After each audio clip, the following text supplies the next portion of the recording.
Selamat pagi Bapak Ibu dan Saudara-saudari. Kita akan mendengarkan renungan pada pagi hari ini. Oleh karena itu marilah kita terlebih dahulu berdoa. Kasih karunia dan damai sejahtera dari Allah Bapa kita dan dari anaknya Tuhan Yesus Kristus menyertai kamu sekalian. Amin. Renungan kita pada hari ini tertulis dalam Yohanes 16 ayat 8. Dan kalau Ia datang, Ia akan menginsafkan dunia akan dosa, kebenaran, dan penghakiman. Demikian firman Tuhan. Bapak Ibu yang dikasihi Tuhan, apakah Anda masih ingat pesan orang tua Anda dahulu ketika Anda akan merantau atau sekolah dan bekerja di tempat yang jauh dari orang tua? Apakah Anda termasuk anak yang mengerjakan pesan itu? Kalau Anda mengerjakan pesan itu berarti Anda percaya kepada orang tua Anda. Dan ini bagus, ada kepercayaan antara anak dan orang tuanya. Dan kira-kira demikianlah yang terjadi kepada murid-murid Yesus. Ketika Yesus menerangkan bahwa ia harus kembali kepada yang mengutusnya, Yesus membangun kepercayaan yang lebih dalam lagi, sekalipun Yesus akan pergi meninggalkan mereka. Tetapi sebelum ia pergi, ia memberikan pesan. Sebagian dari pesan itu adalah firman Tuhan pagi ini. Yesus akan mengutus roh kebenaran itu untuk menginsafkan atau menyadarkan setiap manusia akan hal-hal berikut. Yang pertama, tentang dosa. Karena begitu banyak orang yang belum percaya kepada Yesus. Yesus tidak akan berhenti bekerja untuk menyelamatkan umatnya. Tetapi setelah Yesus naik ke sorga, maka yang melanjutkannya adalah roh kebenaran yang ia utus bagi setiap orang. Itulah yang menjadi penolong bagi manusia untuk menjalani hidupnya jauh dari dosa. Yang kedua, tentang kebenaran. Kita harus mengakui bahwa tidak ada kebenaran sejati di dalam dunia ini. Setiap satu kebenaran akan memiliki kelemahannya masing-masing.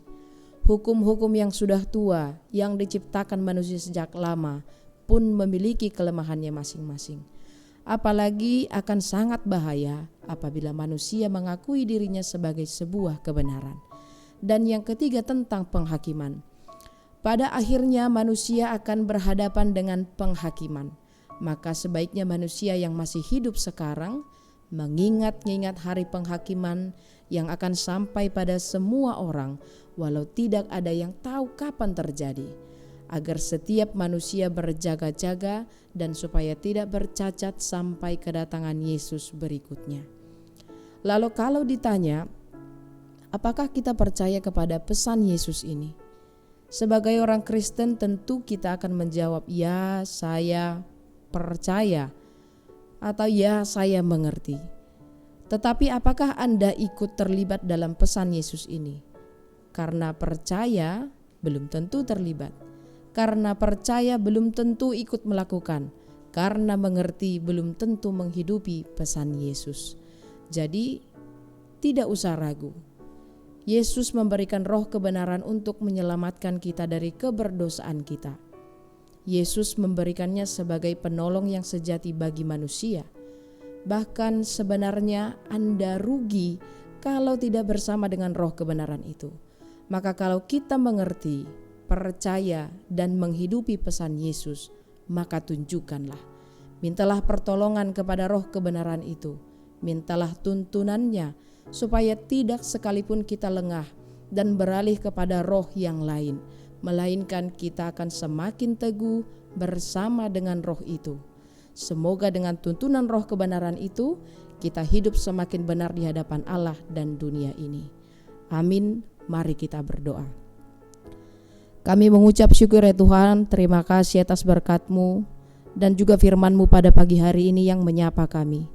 Kiranya kami boleh semakin kuat mengandalkan Roh Kudus yang Engkau berikan bagi kami, hidup bagi kami dan menolong kami hidup di dunia ini, supaya kami senantiasa hidup di dalam kebenaran Tuhan Yesus Kristus. Bapa di dalam surga, kami mengucap syukur atas bertambahnya umur teman-teman kami, saudara-saudari kami yang Kau berikan pada hari ini. Mereka berulang tahun dan juga berulang tahun perkawinan. Kami memohon ya Tuhan, Engkau masih menambahkan berkat-berkat-Mu kepada mereka, kesehatan dan juga kekuatan untuk menjalani hari-hari yang masih Engkau berikan bagi mereka satu persatu. Bapa di dalam sorga, kami juga turut berdoa kepada saudara-saudari kami yang masih sakit pada saat ini. Kiranya Tuhan senantiasa memberikan kesembuhan, memberikan berkat, obat, makanan, minuman, menjadi jalan penyembuhan bagi mereka. Kami mohon ya Tuhan, atas segala permintaan kami, kiranya semuanya itu terjadi atas kehendak Tuhan. Kami mohon ampun atas segala dosa dan pelanggaran kami, di dalam nama anak-Mu Tuhan Yesus Kristus kami berdoa. Anugerah Tuhan kita Yesus Kristus, kasih setia Allah Bapa, dan persekutuan Roh Kudus menyertai kamu sekalian. Amin. Selamat beraktivitas Bapak, Ibu, dan saudara-saudari. Tuhan Yesus memberkati.